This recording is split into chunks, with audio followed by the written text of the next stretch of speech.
Part 1. The Secret of Breath. Chapter 1. The Oxygen Paradox. Sport has always been the great love of Don Gordon's life. He loved everything about it: the sweat, the competition, the adversity, the triumph. Growing up, he attended many races and football games with his father, watching his favourite competitors and aspiring to be just like them.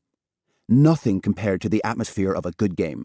The excitement of the fans, the shouts of encouragement, or profanities according to the progress of the game, and always the belief and the hope that one day he would be just like the athletes he idolized. As a teenager, cycling was Don's sport. He spent hours training on his bike, but he could never quite keep up with his fellow cyclists.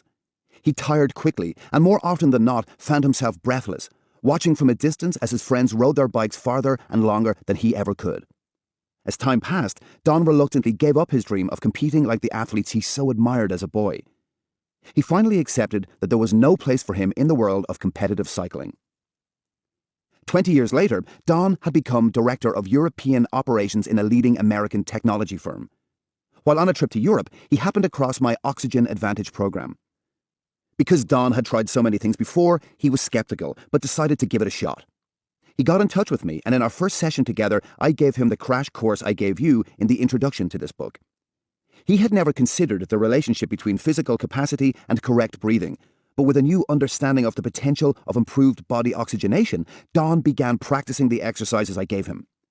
Within days, he felt better and had greater energy than ever before.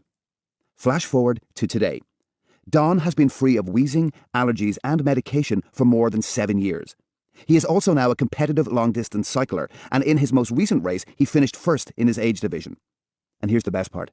At the age of 58, he had the 29th fastest overall time across a wide field of 320 competitors, including exceedingly fit 20 to 30-year-olds. He has finally come to resemble the athletes he so looked up to as a boy. Getting his breathing right was the key to changing everything for Don. Breathing is natural and involuntary. We don't have to remember to breathe in and out. If we did, either we would have to devote all of our time and energy to it, or we would have stopped living a long time ago. But while breathing is our most instinctive act, many factors of modern life negatively affect our breathing. And worse still, we're highly misinformed about how our breathing affects our bodies during physical exertion. During a presentation to a group of runners who were due to compete in the Dublin City Marathon the next day, I posed this question. Who here believes that taking a large breath into the lungs during rest will increase oxygen content of the blood? Without hesitation, 95% of the runners raised their hands. They were wrong, but they aren't alone. This belief is widespread in the world of sports and fitness. But taking a large breath into the lungs during rest will not increase oxygen content. It is exactly the wrong thing to do if you seek greater endurance. Based on this misconception, many athletes adopt the practice of intentionally taking deep breaths during rest and training, and especially when their bodies are overtaxed. By doing so, however, they in fact limit and sometimes even diminish their performance. As I will explain, however, it is possible to reverse these negative influences of modern life and to condition our body to breathe healthy amounts of air during resting periods. By doing so, we ensure that the right amount of oxygen is powering our muscles, lungs, and heart. This will lead to reduced breathlessness during physical exercise, which in turn will make improved fitness more attainable. Better breathing is the gateway to a new realm of health. Breathe right to maximize oxygenation of your brain, heart, and other working muscles. Before you start the Oxygen Advantage exercises, it is important for you to have a basic understanding of the respiratory system and the role of carbon dioxide in your body. If you would like to bypass the science, you can go straight to Chapter 2. But the more you know, the more you can work with your body and not against it. The respiratory system. Your respiratory system comprises the parts of your body that deliver oxygen from the atmosphere to your cells and tissues and transport the carbon dioxide produced in your tissues back into the atmosphere. Your respiratory system contains everything you need to adequately oxygenate your body for exercise and high-performance sports, so long as you allow it to function properly. When we breathe, air enters the body and flows down the windpipe, trachea, which then divides into two branches called bronchi. One branch leads to the right lung, the other to the left. Within your lungs, the bronchi further subdivide into small branches called bronchioles, and eventually into a multitude of small air sacs called alveoli. To visualize this complex system, imagine an upside-down tree. Your trachea is the trunk, and the bronchi form two large branches at the top of it from which the smaller branches of the bronchioles grow. At the end of these branches are the leaves, the round sacs of the alveoli, which transport oxygen into the blood. It is quite a striking example of evolutionary balance and beauty that the trees around us that give off oxygen and the trees in our lungs that absorb it share a similar structure. The lungs contain approximately 300 million alveoli, each of which is surrounded by tiny blood vessels called capillaries. To put this immense number in context, the area of contact between your alveoli and blood capillaries is equivalent to the size of a tennis court. This large, impressively contained surface provides the potential for an extremely efficient transfer of oxygen to the blood. As I've explained, oxygen is the fuel that muscles need to work efficiently. It is, however, a common misconception that breathing in a larger volume of air increases the oxygenation of the blood. It is physiologically impossible to increase the oxygen saturation of the blood in this way because the blood is almost always already fully saturated. It would be like pouring more water into a glass that is already filled to the brim. But what is oxygen saturation exactly, and how does it relate to properly oxygenating our muscles? Oxygen saturation, SpO2, is the percentage of oxygen-carrying red blood cells, hemoglobin molecules, containing oxygen within the blood. During periods of rest, the standard breathing volume for a healthy person is between 4 and 6 liters of air per minute, which results in almost complete oxygen saturation of 95 to 99%. Because oxygen is continually diffusing from the blood into the cells, 100% saturation is not always feasible.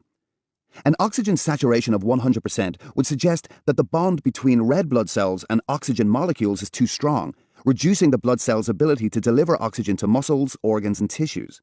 We need the blood to release oxygen, not hold on to it. The human body actually carries a surplus of oxygen in the blood. 75% is exhaled during rest, and as much as 25% is exhaled during physical exercise. Increasing oxygen saturation to 100% has no added benefits. The idea of taking bigger breaths to take in more oxygen is akin to telling an individual who is already eating enough food to provide their daily caloric needs that they need to eat more. Many of my students initially have a hard time grasping this. For years, they have been indoctrinated with the benefits of taking deep breaths by well-meaning stress counselors, yoga practitioners, physiotherapists, and sports coaches, not to mention the Western media. And it's easy to see why this belief is perpetuated. Taking a large breath can actually feel good, even if it can actually be bad for you. Just as a cat enjoys a good stretch following a midday nap, taking a big breath into the lungs stretches the upper part of the body, allowing a feeling of relaxation to follow. But this leads many to believe that with breathing, bigger is better. Regulation of breathing. There are two main aspects to the way you breathe: the rate or number of breaths you take in the space of 1 minute, and the volume or amount of air drawn into your lungs with each breath. Although the two are separate, one generally influences the other. The volume of each breath of air we inhale and exhale is measured in liters, and measurements are usually taken over 1 minute. In conventional medicine, the accepted number of breaths a healthy person takes during that minute is 10 to 12, with each breath drawing in a volume of 500 milliliters of air for a total volume of 5 to 6 liters. To visualize this amount of air, imagine how much air could be contained in about 3 2-liter soft drink bottles. If a person is breathing at a higher rate, at 20 breaths per minute for example, then the volume will also be higher. But overbreathing doesn't just come from an elevated rate. A lower rate can have the same effect if the individual is taking in too much air with each breath. 10 large breaths of 1,000 milliliters would also be evidence of overbreathing. In the next chapter, you will be able to measure your own relative breathing volume using a breath hold test called the Body Oxygen Level Test, or BOLT. So how do we ensure that we breathe correctly so as to make optimal use of our amazing respiratory system? As odd as this may seem, it's not oxygen that exerts the primary influence on your breathing efficiency, but carbon dioxide. The rate and volume of breathing is determined by receptors in the brain that work in a way similar to a thermostat regulating the heating system in a home. However, instead of monitoring fluctuations in temperature, these receptors monitor the concentration of carbon dioxide and oxygen in your blood, along with the acidity or pH level. When levels of carbon dioxide increase above a certain amount, these sensitive receptors stimulate breathing in order to get rid of the excess gas. In other words, the primary stimulus to breathe is to eliminate excess carbon dioxide from the body. Carbon dioxide is an end product of the natural process of breaking down the fats and carbohydrates we eat. CO2 is returned from the tissues and cells to the lungs via blood vessels, and any excess is exhaled. Crucially, however, part of your body's quotient of carbon dioxide is retained when you exhale. Correct breathing both relies on and results in the right amount of carbon dioxide being retained in your lungs. Understanding this is just as important for serious athletes as it is for anyone interested in basic fitness or in weight management. Think of it this way. CO2 is the doorway that lets oxygen reach our muscles. If the door is only partially open, only some of the oxygen at our disposal passes through, and we find ourselves gasping during exercise, often with our limbs cramping. If, on the other hand, the door is wide open, oxygen flows through the doorway and we can sustain physical activity longer and at a higher intensity. But to understand how our breathing works, we must dig a bit deeper into the crucial role carbon dioxide plays in making it as efficient as possible. Chronic hyperventilation, or overbreathing, simply means the habit of breathing a volume of air greater than that which your body requires. It does not necessarily manifest as dramatic symptoms, such as the panting a person might experience during a panic attack. When we breathe in excess of what we require, too much carbon dioxide is exhaled from the lungs and, hence, is removed from the blood. It forces that door to a more closed position, making it harder for oxygen to pass through. Breathing too much for short periods of time is not a significant problem, as no permanent change in the body occurs. However, when we breathe too much over an extended period of days to weeks, a biochemical change takes place inside us that results in an increased sensitivity or lower tolerance to carbon dioxide. With this lower set point, breathing volume remains above normal as the receptors in the brain continuously stimulate breathing in order to get rid of carbon dioxide that is perceived to be in excess of the receptor's programmed limits. The result is the habit of chronic overbreathing or chronic hyperventilation with all its negative manifestations. In other words, certain circumstances can train our body to breathe in such a way that goes against its own interests. To counteract those bad habits, you must retrain yourself to breathe better. I often ask my groups of students this question: who feels that they are more tired than they should be? Usually, about 80% raise their hands. My job is to help them understand why. With the aid of a pulse oximeter, I have measured the oxygen saturation of thousands of people, and the vast majority display normal blood oxygen saturations of between 95 and 99%.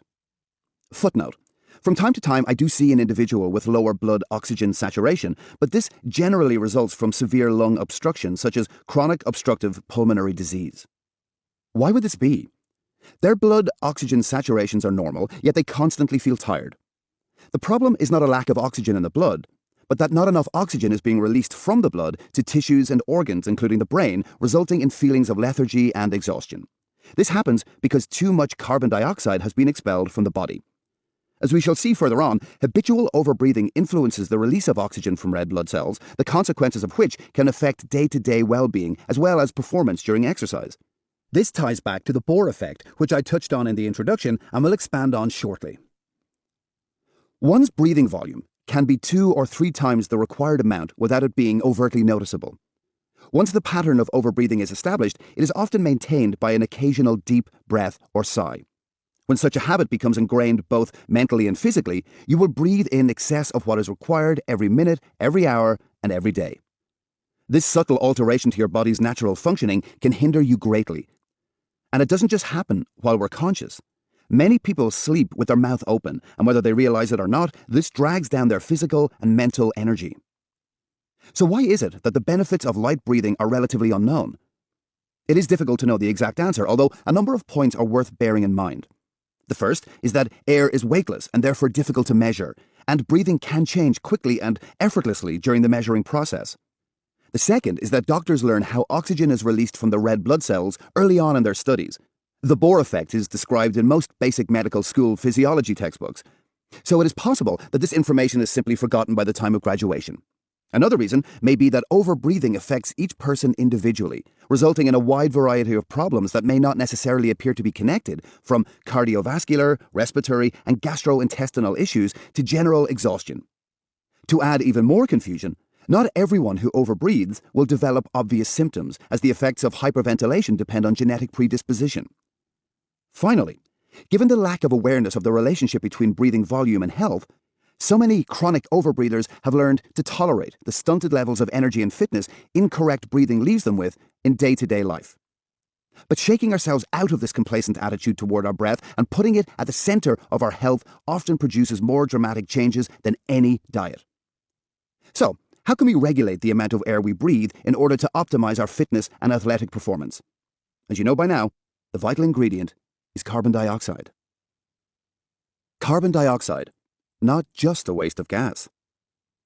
The concentration of carbon dioxide in the Earth's atmosphere is very low, which means that we don't carry it into our lungs when we breathe. Instead, we produce it in tissue cells during the process of converting food and oxygen into energy. Maintaining a correct breathing volume ensures that the ideal amount of carbon dioxide remains in the lungs, blood, tissues, and cells. Carbon dioxide performs a number of vital functions in the human body, including offloading of oxygen from the blood to be used by the cells, the dilation of the smooth muscle in the walls of the airways and blood vessels, the regulation of blood pH, delivery of oxygen from the blood to the muscles and organs.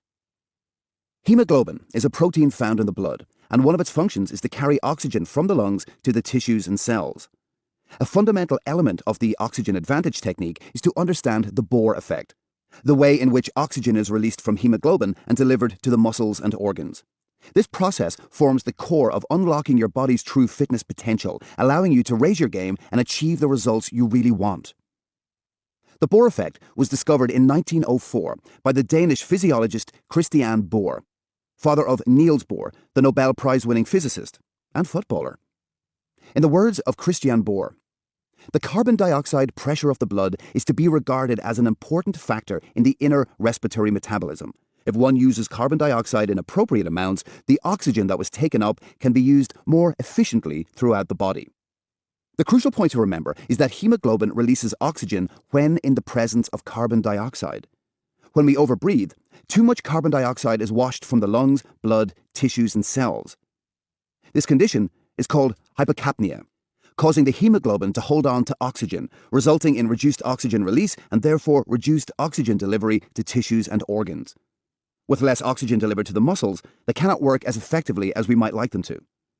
As counterintuitive as it may seem, the urge to take bigger, deeper breaths when we hit the wall during exercise does not provide the muscles with more oxygen, but effectively reduces oxygenation even further.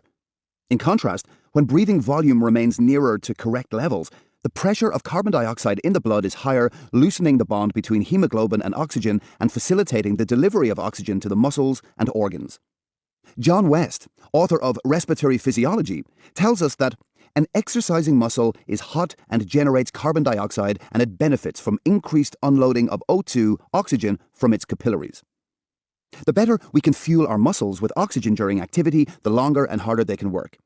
In light of the Bohr effect, overbreathing limits the release of oxygen from the blood and in turn affects how well our muscles are able to work. Dilation and constriction of airways and blood vessels. Breathing too much can also cause reduced blood flow. For the vast majority of people, 2 minutes of heavy breathing is enough to reduce blood circulation throughout the body, including the brain, which can cause a feeling of dizziness and lightheadedness. In general, blood flow to the brain reduces proportionately to each reduction in carbon dioxide. A study by Dr. Daniel M. Gibbs, which was published in the American Journal of Psychiatry to assess arterial constriction induced by excessive breathing, found that the diameter of blood vessels reduced in some individuals by as much as 50%. Based on the formula πr squared, which measures the area of a circle, blood flow decreases by a factor of 4. This shows you how radically overbreathing can affect your blood flow. Most people will have experienced constriction of blood flow to the brain resulting from overbreathing. It doesn't take very long to feel the onset of dizziness from taking a few big breaths in and out through the mouth. Similarly, many individuals who sleep with their mouth open may find it difficult to get going in the morning. However long they sleep, they are still tired and groggy for the first few hours after waking. It is well documented that habitual mouth breathing during waking and sleeping hours results in fatigue, poor concentration, reduced productivity, and a bad mood. Hardly an ideal recipe for quality living or a productive exercise program. The same can also be true of individuals whose occupation involves considerable talking, such as school teachers or salespeople. People in these professions are often all too aware of how tired they feel after a day of work, but the exhaustion that follows endless business meetings is not necessarily due to mental or physical effort. More likely, it is a result of the effects of elevated breathing levels during excessive talking. It is normal for breathing to increase during physical exercise as the body demands more oxygen to convert food into energy. However, in the case of talking, breathing increases without an actual need for more oxygen, causing a disturbance to blood gases and reducing blood flow. Depending on genetic predisposition to asthma, the loss of carbon dioxide in the blood can also cause the smooth muscles of the airways to constrict, resulting in wheezing and breathlessness. However, an increase of carbon dioxide opens up the airways to allow a better oxygen transfer to take place and has been shown to improve breathing for persons diagnosed with asthma. But at the end of the day, we're all operating on the same spectrum, with good breathing on one end and bad breathing on the other. It's not just people with asthma who benefit from less constricted airways.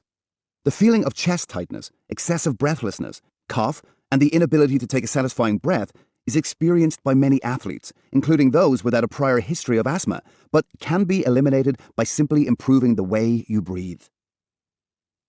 The regulation of blood pH. In addition to determining how much oxygen is released into your tissues and cells, carbon dioxide also plays a central role in regulating the pH of the bloodstream, how acidic or alkaline your blood is. Normal pH in the blood is 7.365, and this level must remain within a tightly defined range or the body is forced to compensate. For example, when the blood's pH becomes more alkaline, breathing reduces to allow carbon dioxide levels to rise and restore pH. Conversely, if the pH of the blood is too acidic, as it is when you overconsume processed foods, breathing increases in order to offload carbon dioxide as acid, allowing pH to normalize. Maintaining normal blood pH is vital to our survival. If pH is too acidic and drops below 6.8 or too alkaline and rises above 7.8, the result can be fatal. This is because pH levels directly affect the ability of our internal organs and metabolism to function. Scientific evidence clearly shows that carbon dioxide is an essential element not just in regulating our breathing, optimizing blood flow and releasing oxygen to the muscles, but also maintaining correct pH levels. In short, our body's relationship with carbon dioxide determines how healthy we can be, affecting nearly every aspect of how our body functions. Better breathing allows carbon dioxide to ensure that all the interlocking parts of our system work together in harmony, allowing us to achieve our maximum potential in sporting performance, endurance, and strength. Without the requisite amount of CO2 in the blood vessels constrict and hemoglobin cannot release oxygen into the bloodstream. Without the requisite amount of oxygen, working muscles do not perform as effectively as they should. We become breathless or hit a wall in our capabilities. It becomes a cycle. It's not just the breathless exertion that leads to panting. It's the panting that leads to breathless exertion. In the chapters to come, you'll learn how to break this cycle and build a new, positive one. Eliminating overbreathing is the key to harnessing the potential of the CO2 you already have inside you.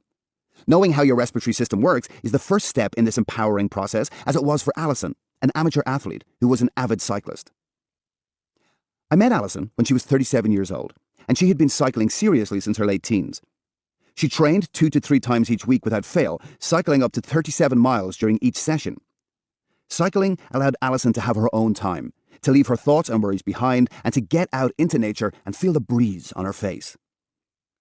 Despite her years of regular training, Alison was experiencing excessive breathlessness and a desperate need for air, even while cycling at a moderate pace. During her long rides, she often experienced lightheadedness and nausea, requiring her to get off her bike and wait for a few minutes by the side of the road to recover. Sometimes this problem was so severe that she felt like throwing up or fainting. Given her dedication to her training, she didn't understand why she wasn't in better condition, like her more fit cycling companions. These bouts of nauseous dizziness continued, so Alison visited her doctor and then a specialist. They both ruled out asthma and any heart problems, giving her a clean bill of health. But the problem didn't resolve itself, and Alison's anxiety grew. She knew something was wrong, even though the medical tests and examinations revealed nothing. A local sports coach put Alison in touch with me, and I immediately recognized signs of habitual mouth breathing, including excessive breathing movements from the upper chest. She sighed regularly and often felt short of air. Her bad breathing occurred not just while exercising, but in her everyday life, so she had created a self-reinforcing cycle that severely limited her abilities. While most health professionals would not give a moment's thought to Alison's breath, I was in no doubt that better breathing was the answer to her problem. Alison was enormously relieved when I made her aware of her overbreathing habit as the root of her symptoms. She understood straight away that if she was breathing too much during her everyday activities, then it stood to reason that her breathing would increase proportionately during sports, leading to excessive breathlessness. As is the case with many people, and not just athletes like Alison, overbreathing had thrown off her whole system. By losing the carbon dioxide her body so badly needed in order to send oxygen to her heart, other muscles, lungs, and head, she had hamstrung her own abilities. The breathlessness caused by mouth breathing had created a vicious cycle in which Alison felt the need to take in larger breaths to cope, resulting in a breathing volume that was even further increased. Following 2 weeks of practicing the various exercises in this book, Alison reduced her breathlessness and her nausea and fainting stopped. Her fitness levels and health also improved remarkably. She felt calmer, slept better, and had more energy throughout the day. Of course, not everyone with overbreathing experiences blackouts, as the effects of overbreathing will depend on genetic predisposition, which we'll discuss in Chapter 13. But in all cases, there will be some negative symptoms to be found, often unexplainable by doctors and specialists, as was the case with Alison. As the late chest physician Claude Lem explained, breathing too much presents a collection of bizarre and often apparently unrelated symptoms, which may affect any part of the body and any organ or any system. It's crucial to identify overbreathing as soon as possible, so as not to arrive at the extreme symptoms Alison found herself battling. In the next chapter, we will look at a very simple way to measure our tolerance to carbon dioxide and relative breathing volume, and what this means to our health and sports performance. Finally, and more important, we will begin to learn the first steps to improving body oxygenation.